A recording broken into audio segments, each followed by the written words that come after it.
నమస్కారం. సిటీ కృష్ణతేజ వార్తలకు స్వాగతం. ముఖ్యాంశాలు. 2047 నాటికి రాష్ట్రంలో పేదరిక నిర్మూలన. P4 సర్వేకు ప్రతి ఒక్కరూ నిబద్ధతగా పనిచేసి గ్రామ వార్డు పరిధిలో ప్రజల వివరాలు సేకరించాలి. వార్డు సభలో శ్రీకాళహస్తి పురపాలక సంఘ కమిషనర్ బిఎస్ గిరికుమార్. రేణిగుంట మండలంలో అక్రమ కట్టడాలను కూల్చివేసిన రెవెన్యూ అధికారులు. అప్పులు చేసి కట్టుకున్న ఇళ్లను అక్రమ కట్టడాలంటూ కూల్చివేయడం దారుణమంటూ బాధితుల ఆవేదన.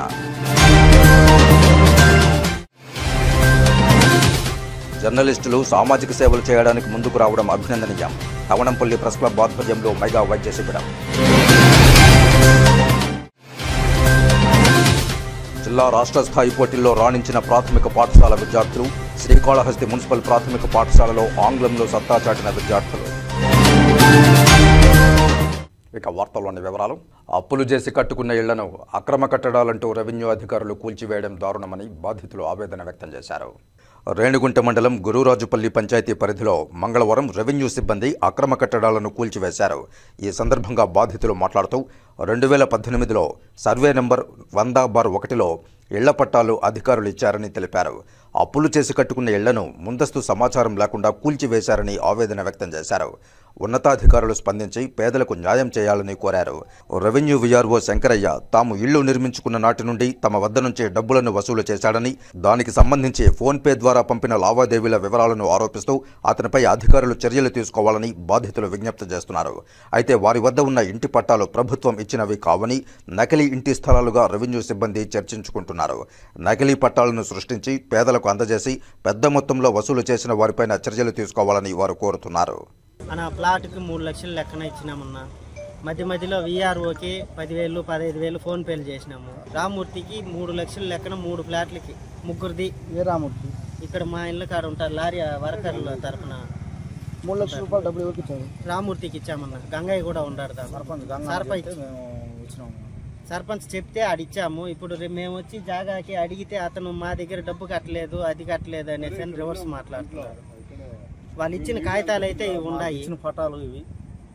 ఏ ప్రభుత్వంలో కొనుక్కున్నారు? జగన్ ప్రభుత్వం. కానీ వాళ్ళు పట్టాలు ఇచ్చింది వచ్చి 2018 పట్టాలు మాకు ఇచ్చినారు. డబ్బు కట్టింది పోయిన సంవత్సరం. 2 సంవత్సరాలు అవుతుంది మేము డబ్బులు కట్టి.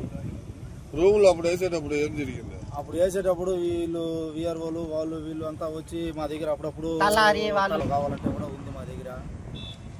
కొట్టేది అందరిది అన్నా. శంకరయ్య కొట్టించినాడు. మళ్ళా డబ్బు అడిగినాడు, మేము ఇవ్వలేదు. నోటీసులు ఏమైనా ఇచ్చారు? మీకు నోటీసులు ఇచ్చారు? మాకేమి నోటీసులు చెప్పలేదు. ఇప్పుడు కూడా అడిగాడు. మొన్న ఈ మధ్య ఒక వారం 10 రోజుల ముందు కూడా అడిగాడు. 20,000 లెక్కన అడిగాడు. మా దగ్గర లేదు, మమ్మల్ని మాలాగా 2018లో ఇచ్చిన పటాలు అనేసి గమనే ఇక్కడ అది కడుపులో పెట్టుకొని వచ్చి ఈ పనులు చేపించినాడు. చెప్పున్నా రేకులన్నా అప్పు చేసి మేము తీసుకొచ్చి కట్టాము. కట్టి ఏమి తొందరగా అన్యాయం జరిగిపోయింది. మేము ఉండేవాళ్ళు కాదు. మేము ఎవరు ఇలే మాకు పట్టాలు. లేదు మాకు చేసుకుంటే ఇల్లు కట్టుకునేది ఇల్లు కట్టుకున్నాము. దాన్ని మోసం చేసేస్తాం. మేము ఏం చేయాలా? మేము సాగాలా? మేము చచ్చిపోవాల్సిందే. దీని గురించి చచ్చిపోవాల్సిందే. ఇప్పుడు ఏం చేయాలి? మేము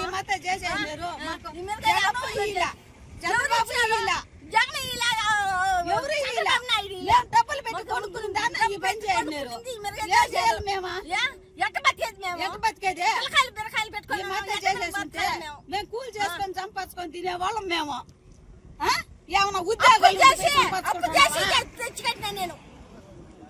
2047 నాటికి రాష్ట్రంలో పేదరికం నిర్మూలించే విధంగా రాష్ట్ర ప్రభుత్వం చేపట్టిన P4 సర్వే ప్రతి ఒక్కరూ నిబద్ధతగా పనిచేసి వారి గ్రామ వార్డు పరిధిలో ఉన్న ప్రజల వివరాలను సేకరించాలని శ్రీకాళహస్తి పురపాలక సంఘ కమిషనర్ బిఎస్ గిరికుమార్ ఆధ్వర్యంలో శ్రీకాళహస్తిలో వార్డు సభలు నిర్వహించారు.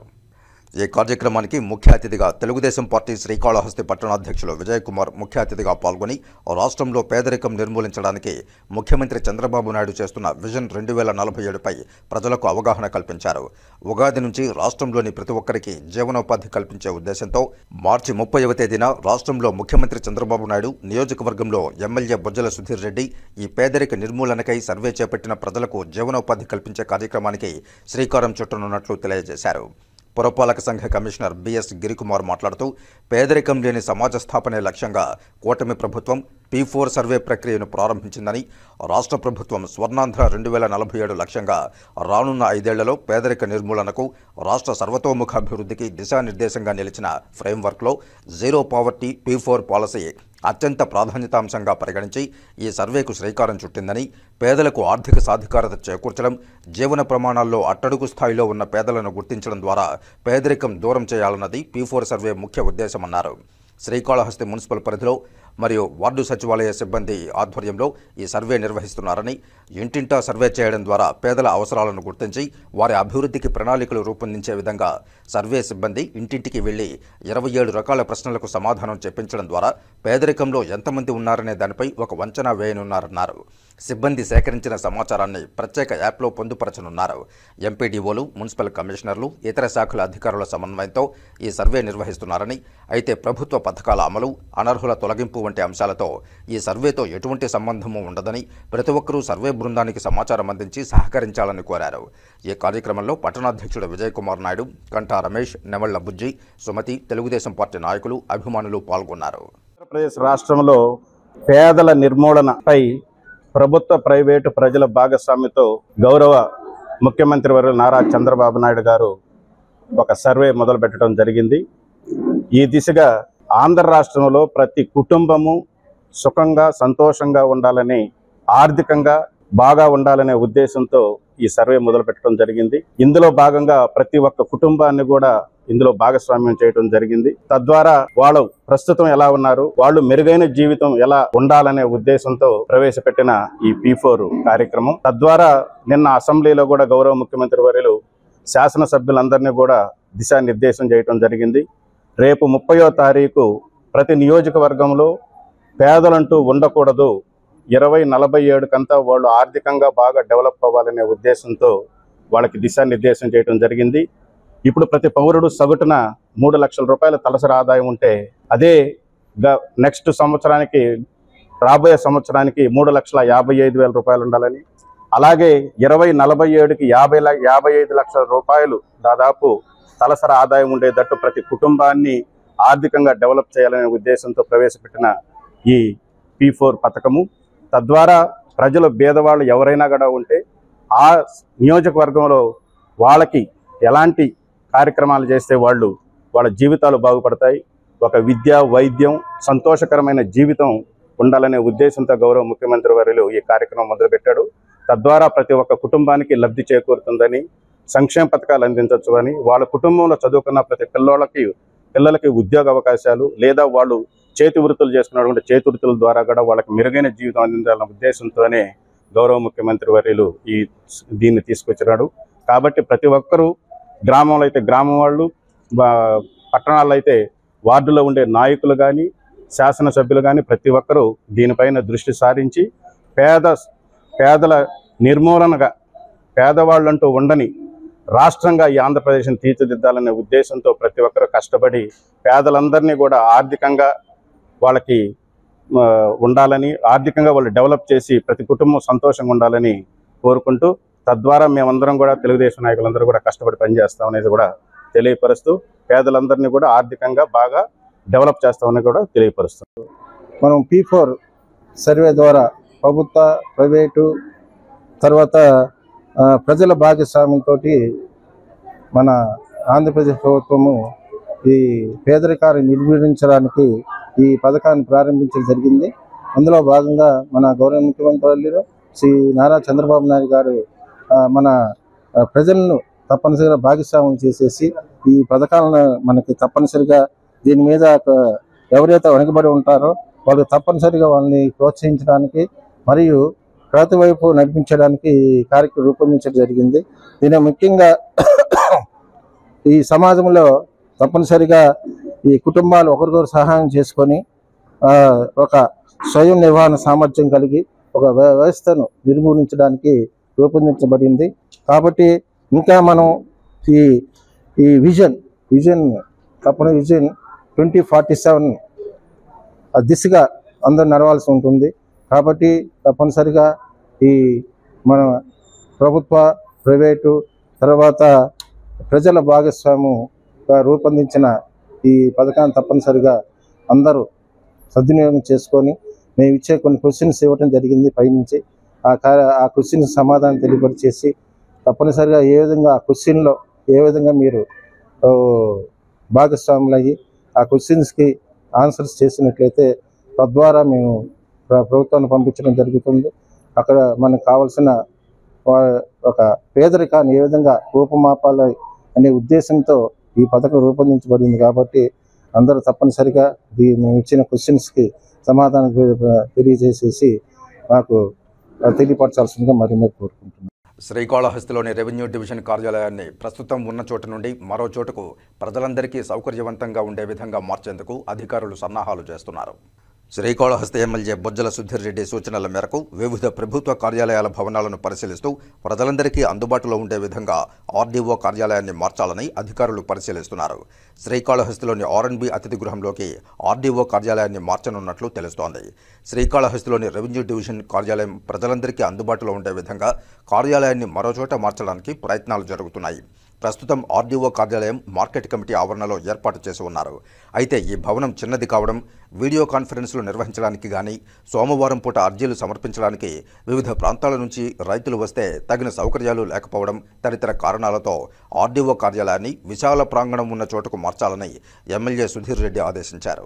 ఈ మేరకు అధికారులు పలు ప్రభుత్వ భవనాలు ఉన్న ప్రాంతాలను పరిశీలిస్తున్నారు. శ్రీకాళహస్తి ఏరియా హాస్పిటల్ రోడ్లోని ఆర్ఎన్బి అతిథి గృహం, ఈటీసీ కేంద్రాన్ని పరిశీలిస్తున్నారు. అయితే ఈటీసీ కేంద్రం పట్టణానికి చివరగా ఉండడం, అక్కడికి వివిధ ప్రాంతాల నుంచి వచ్చే రైతులు వెళ్లాలంటే ఇబ్బంది పడాల్సి వస్తుందని తెలియడంతో ఆర్టీసీ బస్టాండ్కు సమీపంలో ఉన్న ఆర్ఎన్బి అతిథి గృహం అయితే అటువంటి ఆర్టీసీ బస్టాండ్ దగ్గరలోనూ పట్టణానికి నడిబొడ్డున ఉండడం కారణంగా ఇక్కడ ఉన్న అతిథి గృహంలోకి ఆర్డీఓ కార్యాలయం మారిస్తే ప్రజలందరికీ సౌకర్యవంతంగా ఉంటుందని అధికారులు యోచిస్తున్నారు. శ్రీకాళహస్తిలో ఆర్డీఓ కార్యాలయాన్ని 2022 ఏప్రిల్ 4వ తేదీన ప్రారంభించారు. ప్రస్తుతం ఉన్న చోట మార్కెట్ యార్డులో సివిల్ సప్లై గోడౌన్లు, మార్కెట్ కమిటీ కార్యాలయం ఇక్కడే ఏర్పాటు చేయడం తదితర కారణాలతో సౌకర్యవంతంగా లేని కారణంగా ఆర్డీఓ కార్యాలయాన్ని మార్చడానికి పరిశీలిస్తున్నారు. అందరికీ సౌకర్యవంతంగా ఉండేలా ఆర్ఎన్బి అతిథి గృహంలోకి ఆర్డీఓ కార్యాలయాన్ని మార్చే విధంగా అధికారులు తగు చర్యలు చేపడుతున్నట్లుగా తెలుస్తోంది. తిరుపతి జాతీయ సంస్కృత విశ్వవిద్యాలయం పూర్వపు ఉపకులపతి ప్రొఫెసర్ హరే కృష్ణ శతపథికి శ్రీభాష్యం పార్థసారథి రాష్ట్రీయ అవార్డు ప్రదానం చేశారు. సంస్కృత సాహిత్యం, భారతీయ సంస్కృతి మరియు అకాడమిక్ పరిపాలనలో విశేషాలు అందించినందుకు ఆయన ఈ ప్రతిష్టాత్మక పురస్కారాన్ని అందుకున్నారు. ప్రస్తుతం ఐఐటి భువనేశ్వర్లో అడ్జంక్ట్ ప్రొఫెసర్గా విధులు నిర్వహిస్తున్న professor Satapathy Kalinga institute of social sciences, KISS యూనివర్సిటీకి సలహాదారుగా, అలాగే కేంద్ర సాహిత్య అకాడమీ న్యూఢిల్లీలో సంస్కృత సలహా మండలి చైర్మన్గా కూడా సేవలందిస్తున్నారు. కాగా మంగళవారం హైదరాబాద్లో జరిగిన ప్రత్యేక కార్యక్రమంలో ఉస్మానియా విశ్వవిద్యాలయ సంస్కృత అకాడమీ మరియు సర్వవైదిక సంస్థాన సంయుక్త నిర్వహణలో ఈ అవార్డును ప్రదానం చేశారు. ఈ వేదికకు ప్రొఫెసర్ పెన్నా మధుసూదన్, సంస్కృత అకాడమీ డైరెక్టర్ మరియు మాజీ ఉపకులపతి కేఎస్యు రామ్టెక్ అధ్యక్షత వహించారు. ఈ కార్యక్రమంలో బృహత్ ద్విసహస్రావధాని పద్మశ్రీ డాక్టర్ మాడుగుల నాగభణి శర్మ, మహామహోపాధ్యాయ సముద్ర రంగరామానుజాచార్య ప్రొఫెసర్ కె నీలకంఠన్ ప్రముఖ అతిథులుగా పాల్గొని ప్రొఫెసర్ శతపథి అసామాన్యమైన కృషిని ప్రశంసించారు. సంప్రదాయపరంగా నిర్వహించిన ఈ గౌరవ వేదికలో నగదు బహుమానం, శాలువా, జ్ఞాపిక అందజేసి ప్రొఫెసర్ శతపథిని సత్కరించారు. ఈ అవార్డును అందుకున్న ప్రొఫెసర్ శతపథి కార్యక్రమ నిర్వాహకులకు కృతజ్ఞతలు తెలిపారు. శ్రీభాష్యం పార్థసారథి అద్భుతమైన పాండిత్యాన్ని గుర్తు చేసుకుంటూ భవిష్యత్ తరాలు వారి త్యాగం నుండి ప్రేరణ పొందాలని సూచించారు. సమావేశాన్ని ప్రొఫెసర్ సూర్యప్రకాష్ మరియు శ్రీభాష్యం వరప్రసాద్ సమన్వయం చేశారు. అనంతరం విశ్వవిద్యాలయ సంస్కృత పరిషత్ డైరెక్టర్ ధన్యవాదాలతో సభను ముగించారు. ఈ అవార్డు పొందిన ప్రొఫెసర్ హరికృష్ణ శతపథికి తిరుపతి సంస్కృత విశ్వవిద్యాలయంలోని అధ్యాపకులు ప్రొఫెసర్ చక్రవర్తి రాఘవన్ తదితరులు తమ అభినందనలు తెలియజేశారు. జర్నలిస్టులు సామాజిక సేవ చేయడానికి ముందుకు రావడం అభినందనీయమని తమణంపల్లి తహసీల్దార్ సుధాకర్, ఎస్ఐ చిరంజీవి, ఎంపీడీఓ రెడ్డిబాబు కొనియాడారు. తవణంపల్లి ప్రెస్ క్లబ్ ఆధ్వర్యంలో అపోలో ఆసుపత్రి సహకారంతో మంగళవారం తవణంపల్లి ఉద్యోగులు మరియు సిబ్బంది జర్నలిస్టులకు మెగా వైద్య శిబిరం నిర్వహించారు.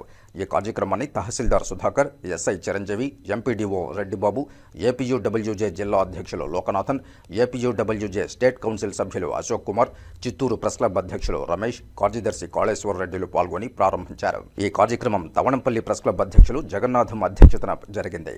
అనంతరం ఏర్పాటు చేసిన కార్యక్రమంలో తహసీల్దార్ సుధాకర్ మాట్లాడుతూ విధి నిర్వహణలో అనేక రకాల ఒత్తిడికి గురవుతున్న ఉద్యోగులు అలాగే సిబ్బంది ఆరోగ్యంపై దృష్టి సారించక ఇబ్బంది పడుతుంటారని, ఈ నేపథ్యంలో ఉద్యోగులందరినీ ఒకచోటికి పిలిపించి వైద్య పరీక్షలు చేయించడం అభినందనీయమని, ఆరోగ్యమే మహాభాగ్యం కావున ప్రతి ఒక్కరూ వైద్య పరీక్షలు చేయించుకుని తమ ఆరోగ్య స్థితిగతులను తెలుసుకోవాల్సిన అవసరం ఉందన్నారు.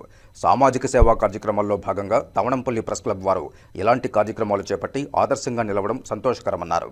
ఎస్ఐ చిరంజీవి మాట్లాడుతూ ఉద్యోగులకు, జర్నలిస్టులకు వైద్య పరీక్షలు నిర్వహించడానికి శ్రీకారం చుట్టడం సంతోషకరమన్నారు. అలాగే జర్నలిస్టుల సమస్యలు తమ దృష్టికి తీసుకువస్తే వెంటనే పరిష్కరిస్తామని భరోసా ఇచ్చారు. తవణంపల్లి ప్రెస్ క్లబ్ అధ్యక్షులు జగన్నాథం మాట్లాడుతూ తవణంపల్లి ప్రెస్ క్లబ్ ఆధ్వర్యంలో అపోలో ఆసుపత్రి సహకారంతో నిర్వహించిన వైద్య శిబిరానికి ఉద్యోగులు తరలివచ్చి విజయవంతం చేయడం పట్ల హర్షం వ్యక్తం చేశారు. అందరికీ కృతజ్ఞతలు తెలిపారు. ఈ కార్యక్రమంలో అరగుండ అపోలో మరియు ప్రాథమిక ఆరోగ్య కేంద్రం వైద్య బృందం వైద్య పరీక్షలు నిర్వహించారు. వైద్య శిబిరంలో సుమారు 300 మంది వైద్య పరీక్షలు చేయించుకున్నారు. అవసరమైన వారికి మందులు పంపిణీ చేశారు. ఈ కార్యక్రమంలో ప్రెస్ క్లబ్ కార్యదర్శి అనంతకుమార్, కోశాధికారి జీవన్ కుమార్ రెడ్డి, ఉపాధ్యక్షులు Siddaiah, joint secretary Ram Kumar, EC మెంబర్లు Rajasekhar, Gajendra, Shanmugam, Raja, Mahesh, Murali, Randhir, senior journalist Muruga, Durvasulu, Bangarupalem press club అధ్యక్షులు అరవింద్, కార్యదర్శి శివశంకర్, 10 టీవీ రిపోర్టర్ గోపి, ఐరాల చిన్న జర్నలిస్టులు పాల్గొన్నారు. ఆధ్వర్యంలో మెడికల్ క్యాంప్ నిర్వహించడం చాలా ఆనందంగా ఉంది. దీంట్లో ముఖ్యంగా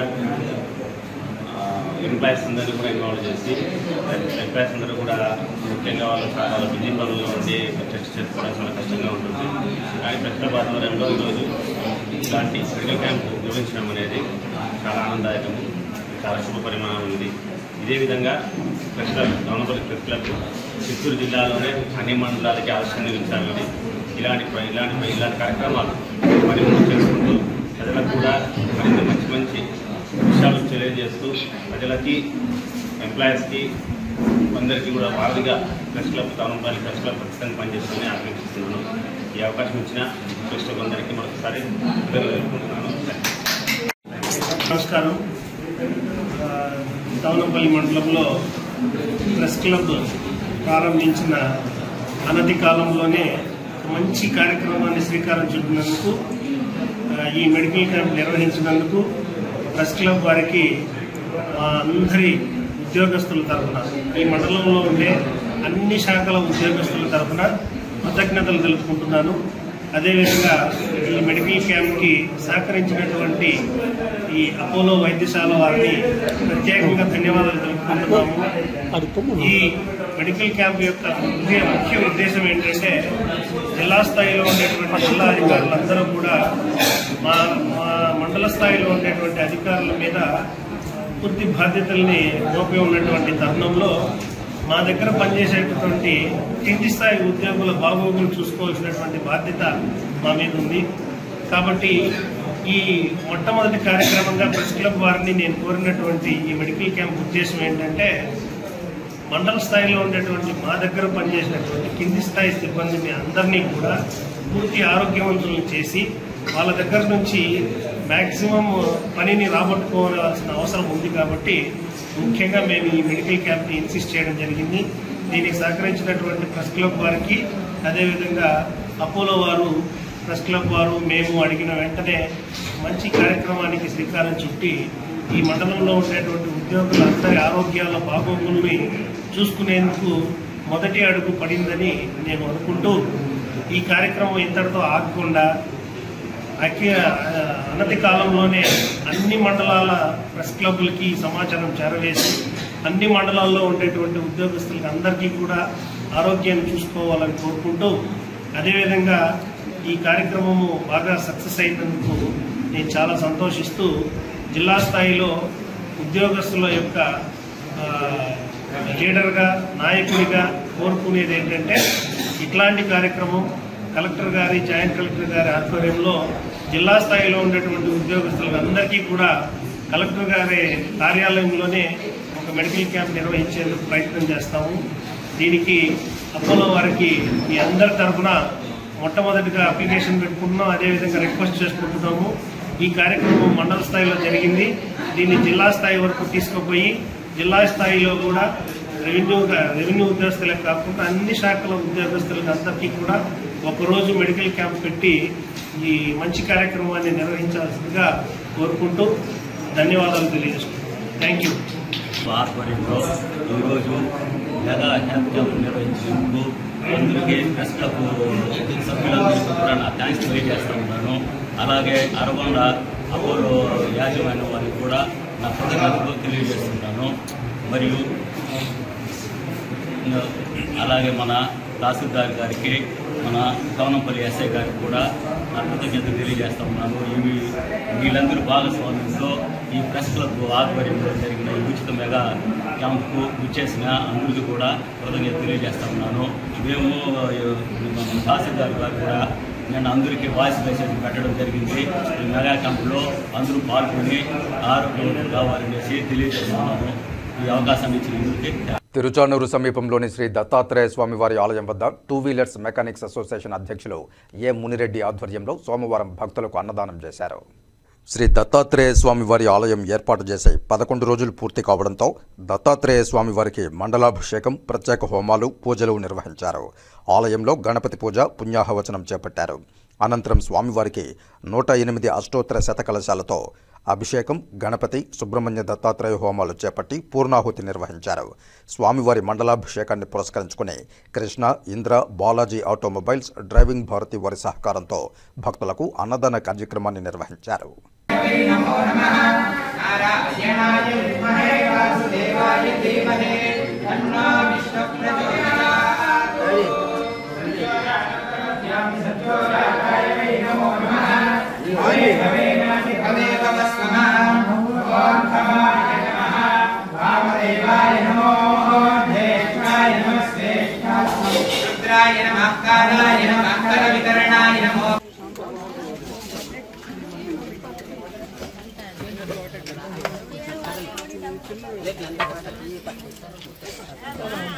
శ్రీకాళహస్తిలో ఆర్టీఐ యాక్ట్ సంఘం ప్రధాన కార్యదర్శి యోగానంద ఆధ్వర్యంలో మంగళవారం ధర్నా చేపట్టారు.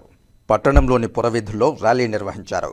యోగానంద్, శ్రీధర్ సంయుక్తంగా మాట్లాడుతూ కొన్ని ప్రైవేటు బ్యాంకులు మరియు ఆర్థిక వ్యవస్థలు యువతను ప్రలోభాలకు గురిచేస్తూ క్రెడిట్, డెబిట్ కార్డులు మరియు అధిక వడ్డీలకు అప్పుల రూపంలో నగదును ఇస్తూ యువతను పెడదోవ పట్టిస్తున్నాయన్నారు. వీటికి అడ్డుకట్ట వేయాలని డిమాండ్ చేశారు. ఇదే విషయమై కేంద్ర ఆర్థిక శాఖ మంత్రి నిర్మలా సీతారామన్ను కలిసి వినతిపత్రం అందజేయడం జరుగుతుందని వారు తెలియజేశారు. ఆర్టీఐ తరఫున మేము నిర్మలా సీతారామన్ గారికి 16 నుంచి 23 సంవత్సరాలు ఉన్న స్టూడెంట్స్కి, పిల్లలకి లోన్లు, క్రెడిట్ కార్డులు ఇచ్చేసి వాళ్ళ సూసైడ్లకు కారణమవుతున్న ప్రైవేట్ బ్యాంకుల దౌర్జన్యాల గురించి 25 పేజీలు నిర్మలా సీతారామన్ గారికి పోస్ట్ ద్వారా మేము పంపించాము. అపాయింట్మెంట్ కోసం కూడా కోరాము. వాళ్ళు అపాయింట్మెంట్ ఇస్తే మేడం గారి దగ్గరికి వెళ్ళి డీటెయిల్ ఇస్తామని మేము ఈ ర్యాలీ చేస్తున్నాము. శ్రీకాళహస్తి డిఎస్పీ గారు, 1 టౌన్ సిఐ గారు, 2 టౌన్ సిఐ గారు దీనికి సహాయం చేసిన దానికి నా కృతజ్ఞతలు. ముఖ్యంగా అధిక వడ్డీలు, 23 సంవత్సరాలు ఉన్న పిల్లలకి సూసైడ్లు కారణమవుతున్నారు. యువతని మేల్కొల్పే దానికోసమే మేము ఈ ర్యాలీ మొదలు పెట్టాం. మొట్టమొదటిగా శ్రీకాళహస్తిలో మొదలు పెడుతున్నాం. బ్యాంకుల దౌర్జన్యాలు మరీ విపరీతంగా అయిపోతున్నాయి. 16 సంవత్సరాలు ఉన్న పిల్లవాడిగా ఏమి జాబ్ చేస్తున్నాడని ఇతనికి లోన్స్ ఇస్తున్నారు ప్రైవేట్ సంస్థ. 23 సంవత్సరాల దాకా ఇవ్వద్దు అనేది నా డిమాండ్. 17-18 సంవత్సరాలకి ఇచ్చేసి వాళ్ళకి అన్యాయంగా వాళ్ళు లోన్లు కట్టలేకపోతే వాళ్ళు సివిల్ పోగొడుతూ వాళ్ళ జీవితాలను నాశనం చేసేదానికి ముందడుగేస్తున్నారు. ప్రైవేట్ వ్యాపారస్తుల్లాగా, బ్రిటిష్ పాలనలాగా ఈ ప్రైవేట్ సంస్థలు పిల్లలకు డబ్బులు ఇచ్చేసి వాళ్ళ సూసైడ్లకి, వాళ్ళు చదువుకోకుండా దుర్మార్గులుగా తయారవడానికి ముందంజలు వేస్తున్నారు ఈ బ్రిటిష్ పాలనలాగా ప్రైవేటు బ్యాంకుల సంస్థలు. కాబట్టి ఈ సంస్థలకి బుద్ధి చెప్పాలనేటువంటి ఒకే ఒక ఉద్దేశంతో నిర్మలా సీతారామన్ గారికి 23 పేజీల సీల్ కవర్ పంపించాము. అపాయింట్మెంట్ కూడా పంపించాము. కాబట్టి ఈ దౌర్జన్యాలని ఈ బ్యాంకర్స్ వచ్చి ఇంటి దగ్గరకు వచ్చి పిల్లల్ని జుట్టు పట్టుకొని బయట తీసుకొచ్చేటువంటి పరిస్థితి ఏర్పడిపోయింది. పిల్లోడు కాలేజీకి వెళ్లకుండా బయట తిరిగే పరిస్థితి అయిపోయింది. కాబట్టి ఇలాంటి వాటికి ఖచ్చితంగా బుద్ధి చెప్పాలనే ఉద్దేశంతో మేము ఈ శ్రీకాళహస్తిలో మొట్టమొదటిసారిగా ఈ ర్యాలీని నిర్వహిస్తున్నాం. బ్యాంకర్ల పైన ఉక్కుపాదం మోపాలనేటువంటి ఉద్దేశంతో మేము ముందుకెళ్తున్నాం. ఇప్పుడు కాసేపు ప్రకటనలు. చదలవాడ దంత వైద్య కళాశాల మరియు సూపర్ స్పెషాలిటీ ఆసుపత్రిలో అత్యాధునిక దంత వైద్య సేవలు అందుబాటులోనికి తెచ్చారు. అన్ని దంత సమస్యలకు ఒకే చోట పరిష్కారం. అన్ని రకాల వైద్య సేవలు అందుబాటులో ఉన్న ప్రాంగణం చదలవాడ దంత వైద్యశాల. అనుభవజ్ఞులైన వైద్యులచే అందమైన చిరునవ్వు కోసం ఆధునిక దంత వైద్యం. పిప్పి పళ్లకు, రూట్ కెనాల్, చిగురువాపు వ్యాధులకు అత్యాధునిక చికిత్స. ఎత్తుపళ్ళు, వంకర పళ్ళు, రంగుమారిన పళ్లకు ప్రత్యేకమైన వైద్య బృందంచే చికిత్స. అంతేకాకుండా చదలవాడ విద్యా సంస్థల్లో రాయలసీమలోనే ఆర్కిటెక్చర్ కోసం మొట్టమొదటి private college Chadalavada Aruna school of architecture. అత్యుత్తమ ఇన్ఫ్రాస్ట్రక్చర్ కలిగి సమర్థవంతమైన టీచింగ్ స్టాఫ్తో విద్యార్థులకు ప్రాక్టికల్స్తో కూడిన విద్యా బోధన చదలవాడ అరుణ స్కూల్ ఆఫ్ ఆర్కిటెక్చర్లో. సంప్రదించండి. చదలవాడ కృష్ణతేజ దంత వైద్య కళాశాల, రేణుగుంట రోడ్, తిరుపతి. తిరిగి వార్తల్లోకి స్వాగతం. శ్రీకాళహస్తీశ్వరాలయంలో సంకటహర చతుర్దశి హోమ పూజలను ఆలయ వేద పండితుల మంత్రోచ్చారణల మధ్య శాస్త్రోక్తంగా నిర్వహించారు. పలువురు భక్తులు గణపతి హోమాన్ని తిలకించి మొక్కులు చెల్లించుకున్నారు. శ్రీకాళహస్తీశ్వరాలయంలో సంకటహర చతుర్దశిని పురస్కరించుకుని గణపతి హోమం చేపట్టారు. దేవస్థానం డిప్యూటీ ఈవో ఎన్ఆర్ కృష్ణారెడ్డి దంపతులు భక్తుల కోసం గణపతి హోమం సేవగా సంకటహర చతుర్దశి నాడు పురస్కరించుకుని ఆలయంలోని అంజి వినాయక స్వామి వద్ద ఆలయ అర్చకులు, వేద పండితుల ఆధ్వర్యంలో కలశస్థాపన పూజలు జరిపి శాస్త్రోక్తంగా పూజలు నిర్వహించారు. గణపతి హోమాన్ని వేదోక్తంగా నిర్వహించి పూర్ణాహుతి సమర్పించారు. అనంతరం మూల విరాట్టుకు విశేష అభిషేకాలు నిర్వహించి విశిష్ట అలంకారాలు చేశారు. ధూపదీప నైవేద్యాలు నివేదించి పూర్ణహారతులు సమర్పించారు. ఈ హోమాది కార్యక్రమాల్లో అధిక మంది భక్తులు పాల్గొని గణపతి హోమాన్ని చేయించుకున్నారు. ఈ పూజాది కార్యక్రమాల్లో దేవస్థానం deputy EO NR Krishnareddy, AEO Lokesh Reddy, temple superintendent Nagabhushanam Yadav, inspector Hari Yadav, ఆలయ అధికారులు పాల్గొన్నారు.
శ్రీకాళహస్తి మున్సిపల్ ప్రాథమిక పాఠశాలలో చదువుతున్న విద్యార్థులు జిల్లా మరియు రాష్ట్ర స్థాయిలో రాణించి ప్రతిభ కనబరిచారు. ముంబైకి చెందిన సంస్థ ఇంగ్లీష్పై పట్టు సాధించడం కోసం విభా కార్యక్రమం నిర్వహించింది. ఇందులో మండల స్థాయి, జిల్లా స్థాయి, రాష్ట్ర స్థాయి 3 విభాగాలుగా విభజించి వివిధ రాష్ట్రాల నుండి విద్యార్థులు పాల్గొన్నారు. అందులో శ్రీకాళహస్తి కుమారస్వామి తిప్ప మున్సిపల్ పాఠశాలలో 5వ తరగతి అబ్దుల్ ఘనీ ఉత్తమ ప్రతిభ కనపరిచి రాష్ట్ర స్థాయిలో 3వ ర్యాంకు సాధించాడు. అదేవిధంగా మార్చి 4వ తేదీన తిరుపతిలో జరిగిన సైన్స్ డే వారోత్సవాల్లో మీకు నచ్చిన శాస్త్రవేత్త అనే అంశంపై వ్యాసరచన పోటీల్లో పాల్గొని జిల్లా స్థాయిలో 5వ తరగతి చదువుతున్న హుస్నా మొదటి ర్యాంకు సాధించింది. ఇందుకు గాను విద్యార్థినులు మాట్లాడుతూ తాము ఈ పోటీ పరీక్షల్లో రాణించడం తమ ఉపాధ్యాయుల కృషి ఫలితమేనన్నారు. టీచర్ నూజియా మాట్లాడుతూ తమ విద్యార్థులు ప్రైవేటు పాఠశాలలకు ధీటుగా జిల్లా, రాష్ట్ర స్థాయిలో రాణించడం ఆనందంగా ఉందన్నారు. ప్రతి తల్లిదండ్రులు ప్రైవేటు పాఠశాలల వైపు కాకుండా ప్రభుత్వ పాఠశాలల్లో తమ పిల్లలను చేర్పించాలని, ప్రభుత్వ పాఠశాల విద్యార్థులు అన్ని రంగాల్లో ముందుకు దూసుకుపోతున్నారని ఆమె తెలిపారు. ఎస్కే అబ్దుల్ ఘనీ, నేను మున్సిపల్ ప్రైమరీ స్కూల్లో 5వ తరగతి చదువుతున్నాను. విభా అనే ఒక ప్రోగ్రామ్ లో డిస్ట్రిక్ట్ లెవెల్ కి సెలెక్ట్ అయ్యి స్టేట్ లెవెల్ కోసం జరిగిన ప్రోగ్రామ్ లో 3వ ర్యాంకును సాధించాను. రేణుగుంటలో జెడ్పీ గర్ల్స్ హై స్కూల్లో ముంబై వాళ్ళు ఎగ్జామ్ కండక్ట్ చేయడం జరిగింది. నేను ఇంగ్లీష్ వర్డ్స్ చదివాను, దానికి స్పెల్లింగ్స్ చెప్పాను, మీనింగ్స్ కూడా చెప్పాను. నా పేరు షేక్ హుస్నా, నేను మున్సిపల్ ప్రైమరీ స్కూల్ కేఎస్ తిప్పాలో శ్రీకాళహస్తిలో 5వ తరగతి చదువుతున్నాను. నేషనల్ సైన్స్ డే సందర్భంగా ఎస్వియు క్యాంపస్ తిరుపతి హై స్కూల్లో. నమస్తే అందరికీ, నా పేరు S Nausia. Municipal primary school Kumaraswamy Tippa పాఠశాలలో ఎస్జిటి టీచర్గా పనిచేస్తున్నాను. మామూలుగా ప్రజల్లో ఒక ఫీలింగ్ అనేది ఉంటుంది. అదేంటంటే ప్రైవేట్ స్కూల్లో చదివే పిల్లలు బాగా చదువుతారని, అన్ని స్థానాల్లోనూ ముందు ఉంటారని వాళ్ళ అభిప్రాయం. గవర్నమెంట్ స్కూల్లో చదివే పిల్లలు తక్కువ స్థాయిల్లో రాణిస్తారని, గవర్నమెంట్ స్కూల్లో చదువులు బాగా చెప్పరని వాళ్ళ అభిప్రాయం ఉంటుంది.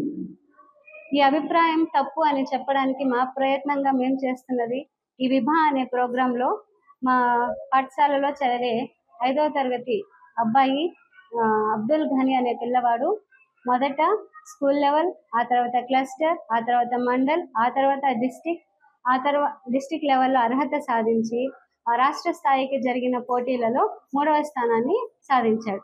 ఈ విభా అనే ప్రోగ్రాం వల్ల మా పాఠశాల పిల్లల్లో ఇంగ్లీష్ అనేది అత్యుత్తమంగా నేర్చుకోవడం అనేది జరుగుతుంది. ఈ విభా ప్రోగ్రాం అనేది పిల్లల్లో ఇంగ్లీష్ పైన భయాన్ని పోగొట్టి దాంట్లో ఇంగ్లీష్ని ఆడుతూ పాడుతూ నేర్చుకోవాలి, వాళ్ళు జీవితంలో స్థిరపడాలనేది ఈ ప్రోగ్రాం యొక్క మొదటి లక్ష్యం. అదేవిధంగా నేషనల్ సైన్స్ డే సందర్భంగా మార్చి 4న SVU క్యాంపస్ పాఠశాల తిరుపతి నందు జరిగిన సైన్స్ వారోత్సవాల ముగింపు కార్యక్రమంలో నీకు నచ్చిన శాస్త్రవేత్త అనే అంశంపై అబ్దుల్ కలాం గారి గురించి చక్కటి వ్యాసం రాసి మా 5వ తరగతి విద్యార్థిని షేక్ హుస్నా జిల్లా స్థాయిలో మొదటి స్థానాన్ని సాధించింది. గవర్నమెంట్ స్కూల్లో చదివే పిల్లవాళ్ళు దేంట్లోనూ తక్కువ కాదని మా పిల్లలు నిరూపించడం మాకు చాలా గర్వకారణంగా ఉంది. ఈ ప్రోగ్రాంకి సహకరించిన మా ఉపాధ్యాయ బృందానికి కూడా నా తరపున నేను స్పెషల్గా థ్యాంక్స్ చెప్పుకుంటున్నాను. విద్యార్థులు రాణించడం పట్ల హర్షదాయకం ఆనందాన్ని వ్యక్తం చేస్తున్నాను. శ్రీ సాయి సుధా మల్టీ స్పెషాలిటీ హాస్పిటల్స్లో బిఎండి ఎముకల సాంద్రత పరీక్షలు బుధవారం నాడు డాక్టర్ సుకుమార్ ఉచితంగా నిర్వహిస్తున్నారు.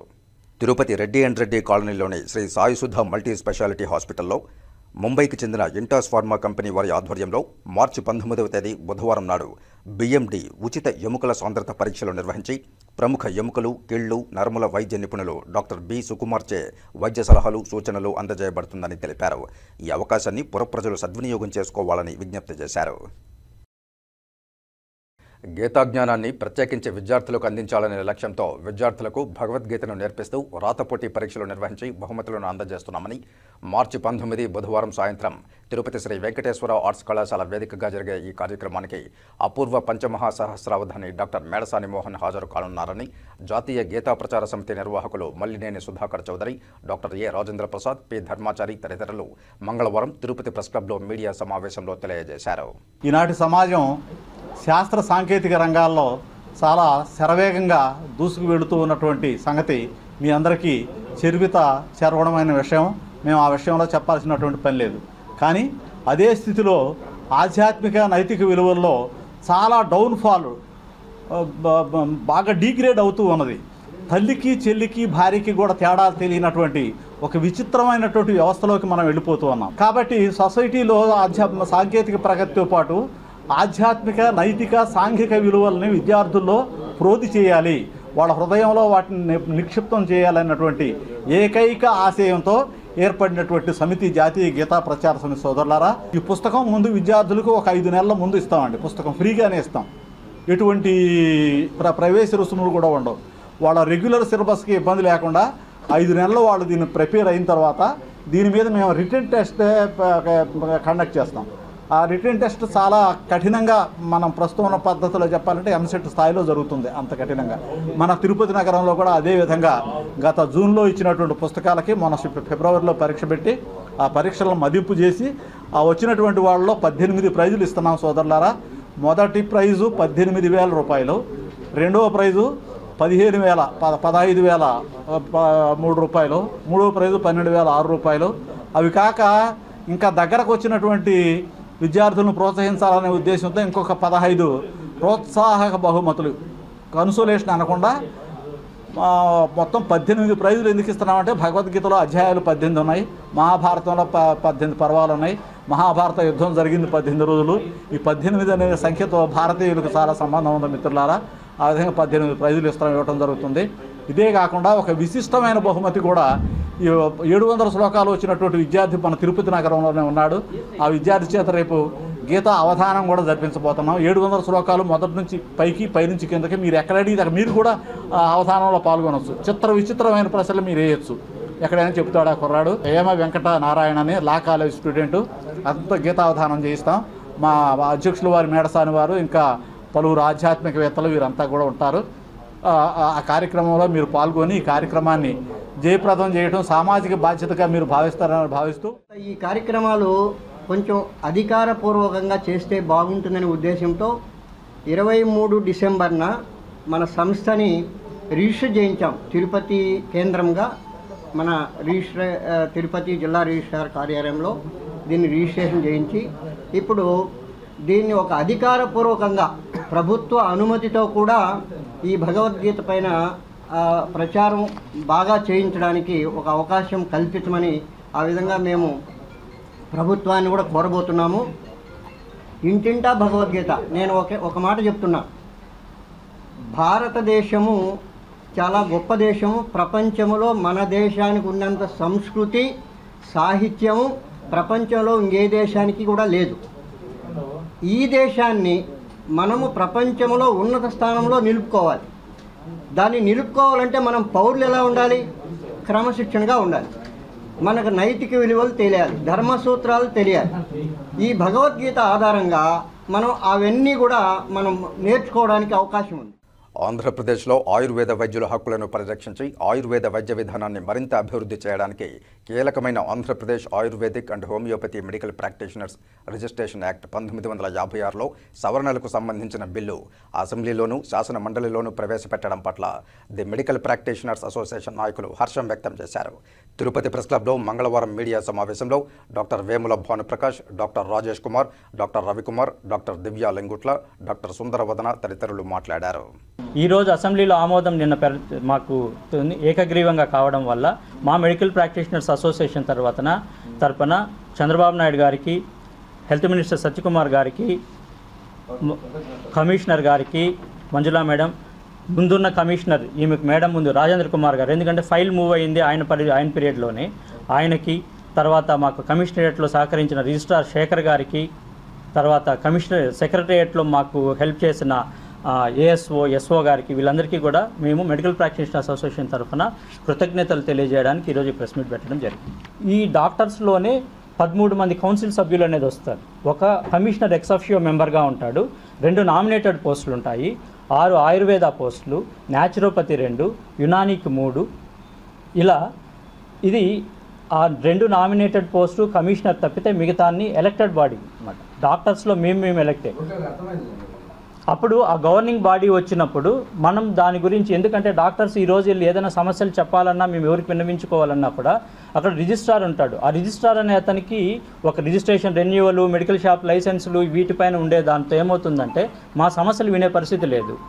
ప్లస్ నిరుద్యోగం గురించి ఎవరికైనా చెప్పాలి, మాట్లాడాలి అంటే కమిషనర్ వస్తారు. కమిషనర్కి అనేటి కొన్ని పరిధుల్లోనే ఉంటారు. కానీ ఈ కౌన్సిల్ రావడం వల్ల ఏమవుతుందంటే ఎప్పుడైతే ఆ పవర్ అనేది మా చేతుల్లో ఉంటుందో మనం సమస్యల్ని గవర్నమెంట్కి దగ్గరగా నేరుగా చేరవేయడానికి అవకాశం ఉంటుంది. సమస్యల్ని మనం చేసుకోవచ్చు. ఇక వార్తలు ముగించే ముందు ముఖ్యాంశాలు మరోసారి చూద్దాం. 2047 నాటికి రాష్ట్రంలో పేదరిక నిర్మూలన, P4 సర్వేకు ప్రతి ఒక్కరూ నిబద్ధతగా పనిచేసి గ్రామ వార్డు పరిధిలో ప్రజల వివరాలు సేకరించాలి. వార్డు సభలో శ్రీకాళహస్తి పురపాలక సంఘ కమిషనర్ బిఎస్ గిరికుమార్. రేణిగుంట మండలంలో అక్రమ కట్టడాలను కూల్చివేసిన రెవెన్యూ అధికారులు, అప్పులు చేసి కట్టుకున్న ఇళ్లను అక్రమ కట్టడాలంటూ కూల్చివేయడం దారుణమంటూ బాధితుల ఆవేదన.